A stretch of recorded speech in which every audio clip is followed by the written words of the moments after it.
au tempérament. Moi, j'avais choisi avec mon équipe de ne jamais dépasser des soupers avec des cotisations de plus de 200 $. Ça nous permettait plus facilement d'avoir plusieurs représentants d'organismes différents, des familles. Je dis 200 $, il y en a eu, il y a eu des brunchs à 20 $, puis il y a eu des soupers à 50 $, puis à 100 $.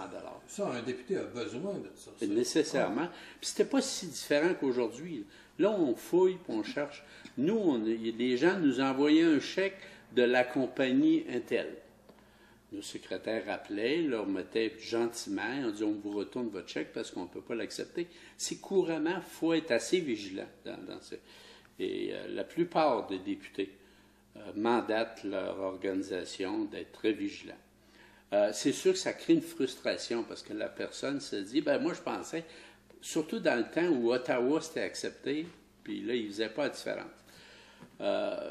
La très grande majorité des citoyens ont le goût d'aider les partis politiques. Ils répondent très bien. Si ça peut être par un 5 $ ou un 20 $ ou une carte de membre de 10 $, je pense que c'est... Au début, c'était 5 $.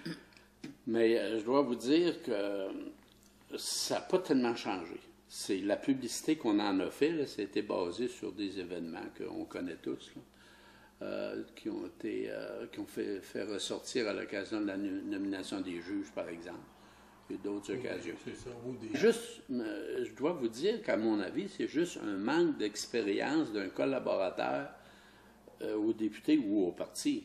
Tout simplement, nous l'avons tout exprimé à des organismes. Si vous connaissez des gens qui pourraient supporter le député à l'occasion de sa campagne de financement, ça nous fera plaisir de vous accepter, puis on vous demande de vérifier auprès de votre organisme s'il y a quelqu'un.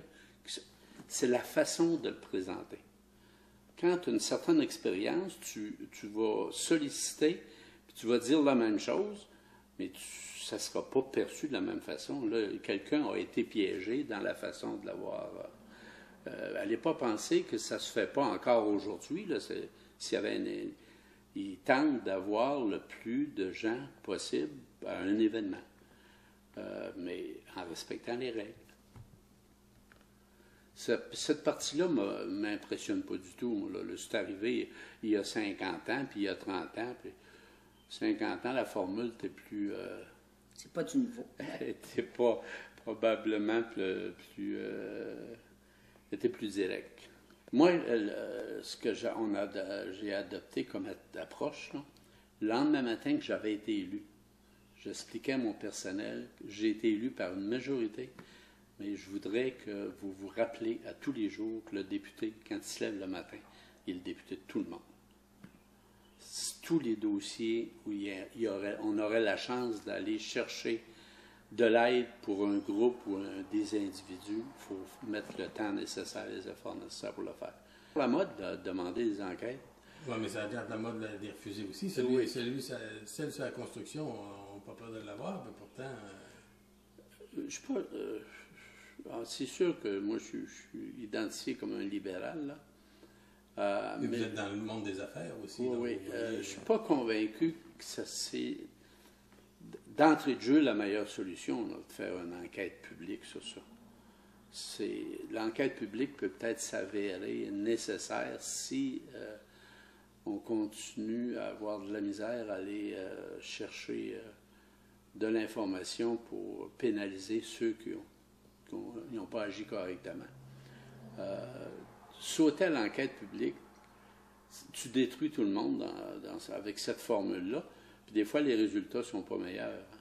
C'est par expérience, là. Tous les politiciens savent ça. Puis maintenant, ça peut paraître questionnable. Pourquoi il ne va pas directement à l'enquête publique? Ce qui coûte relativement cher. Ça fait l'affaire d'une certaine catégorie de gens.